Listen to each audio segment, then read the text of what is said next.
بسم الله والصلاة والسلام على رسول الله. اللهم صل وسلم وبارك على سيدنا محمد وعلى آله وأصحابه أجمعين.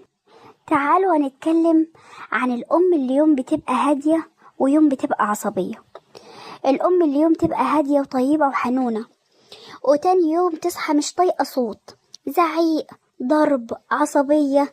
دي مش أم وحشة، دي أم منهكة، أم شايلة فوق طاقتها، أم مش قادرة تكمل لكنها مضطرة تكمل. الأم اللي بتتلخبط بين الهدوء والعصبية مش محتاجة حد يحكم عليها، محتاجة نفس تاخده، محتاجة حد يقولها انت تعبانة مش مقصرة. لأن الحقيقة ان الطفل محتاج أم ثابتة، بس الأم إنسانة بتتعب وبتضغط وبتنفجر، وهنا لازم نكون صريحين. العصبية والضرب مش بيبنوا طفل، بيكسروا جواه حاجات كتيرة. لكن في نفس الوقت الأم مش سوبرمان، الأم محتاجة مساحة، محتاجة تساعد نفسها قبل ما تساعد أولادها. وكل يوم جديد فرصة إنك تبقي أهدى، أرق، وأكثر حكمة. ابنك محتاج صوتك الهادي، محتاج حضنك، محتاج انك تكوني قدوته وهو بيشوفك تتعلمي تسيطري على نفسك. واكتر حاجة مهمة انك تبطلي جلد ذات وتبدأي من جديد، لان التغيير بيبدأ من لحظة وعي مش من جلد وعقاب. لما الاخوات يضربوا بعض، اهم حاجة منك ما تدخليش وانت معصبة، ادخلي صوتك هادي ثابت واضح. أول خطوة افصليهم، كل واحد في مكان بدون زعيق بدون تحقيق. تاني خطوة اسمعي كل واحد لوحده مش مع بعض علشان ما يقطعوش بعض. تالت خطوة اسألي بس مش تتهمي، انت اتضايقت من ايه؟ هو عملك ايه؟ كان ممكن تتصرف ازاي غير الضرب؟ رابع خطوة حملي كل واحد مسؤوليته، واللي ضرب يتحمل نتيجة، واللي بدأ بالشقاوة برضو يتحمل جزء. لكن أهم شيء مفيش مقارنة بين الإخوات، ومفيش لقب الصح والغلط ثابت. خامس خطوة علميهم مهارات يحلوا بيها مشاكلهم. لما تزعل قول، لما تتضايق امشي دقيقة، لما حد يضايقك اطلب بهدوء، ممنوع الضرب مهما حصل.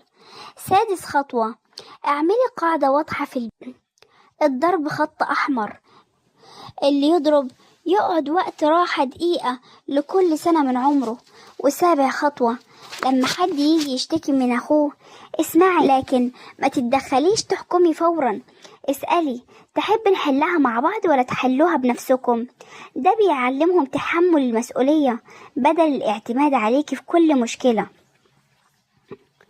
في أمهات بتقوم من النوم قلبها مليان حب لولادها، نفسيا جاهزة هادية وبتتعامل بحكمة، وتاني يوم نفس الأم نفس البيت نفس الأولاد، لكن مش نفس الطاقة. تبقى كلمة صغيرة توجع، صوت عالي يستفز، دماغ تقفل ومفيش صبر يتحمل. ده مش تناقض، ده إرهاق. الإنسانة اللي جواكي بتصرخ قبل ما صوتك يعلى على ولادك.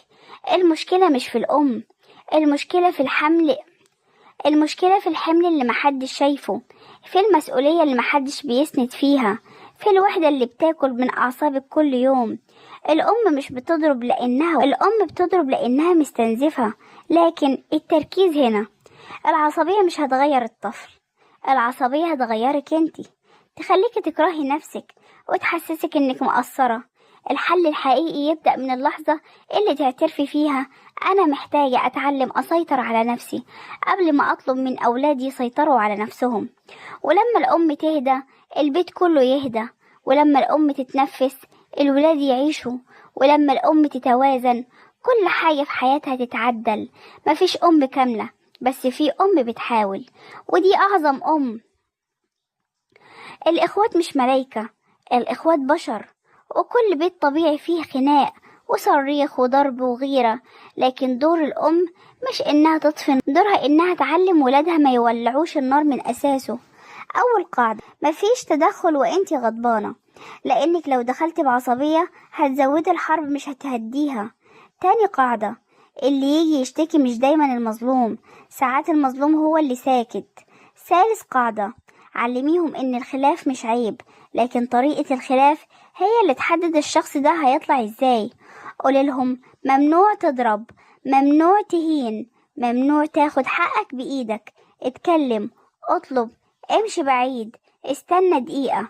رابع قاعدة: لما حد يضرب مفيش صوت عالي، مفيش إهانة، لكن فيه نتيجة واضحة ثابتة تتنفذ كل مرة. وقت راحة، اعتذار، سحب لعبة، حسب اللي حصل. ثباتك في النتيجة أهم من صياحك. خامس قاعدة: لما ييجوا يشتكوا اسألي سؤال واحد: تحب أحلها ولا تحلوها انتوا؟ لو قالوا يحلوها ممتاز، لو قالوا انتي يبقى اسمعي من غير محكمة ومن غير ما تختاري البريء والمذنب. سادس قاعدة: مديهم مهارات يتعاملوا بيها. بدل ما تضرب قول أنا زعلان، بدل ما تشد اللعبة استأذن، بدل ما تعلي صوتك ابعد دقيقة، واللي يضرب يتحمل نتيجة اختياره. سابع قاعدة وأقواهم: البيت اللي فيه أم حكيمة مش محتاج قوانين كتير، محتاج أم ثابتة. الأم مش كائن ثابت، الأم موج، يوم مد ويوم جزر، يوم لها رايق وصوتها هادي، ويوم دماغها مش مستحملة همسة وكل حاجة حواليها بتحسسها إنها لوحدها في الدنيا.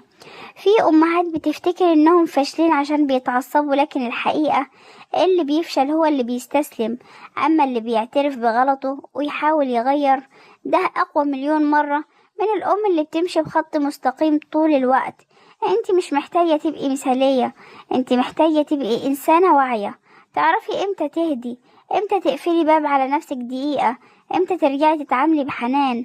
اوعي تفتكري ان الهدوء ضعف، الهدوء قوة، قوة السيطرة، قوة التفكير، قوة التربية الصح. العصبية موجعها مش في اللي بيتضرب، العصبية موجعها في قلبك، في دماغك، في انك بعد ما تهدى تقعدي تندمي 1000 مرة. بس صدقيني كل مرة بتوقفي نفسك قبل ما تنفجري، كل مرة بتتنفسي وتعدي ل10، كل مرة بتسيبي الغرفة علشان تهدي، دي مش لحظة ضعف، دي لحظة انتصار. انت مش مجرد انت الشخص اللي البيت كله ما يقومش من غيره، اللي نفسيتها اول ما تتظبط كل حاجة تتظبط، اللي اول ما تهدى كل صوت في البيت يهدى، اللي اول ما تبتسمي العيال كلها ترجع تطمن. اوعي تعيشي حياتك تحاسبي نفسك على كل يوم عصبتي فيه، حاسبي نفسك لو وقفتي في نفس النقطة وما حاولتيش تتغيري. التغيير مش بيجي بيوم، التغيير بيجي بخطوة صغيرة تتكرر وتكبر وتبان.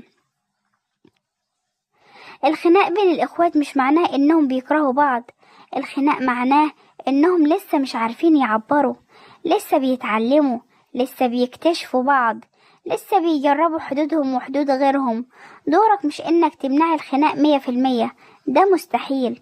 دورك إنك تنقل الخناق من ضرب وصريخ إلى كلام وفهم.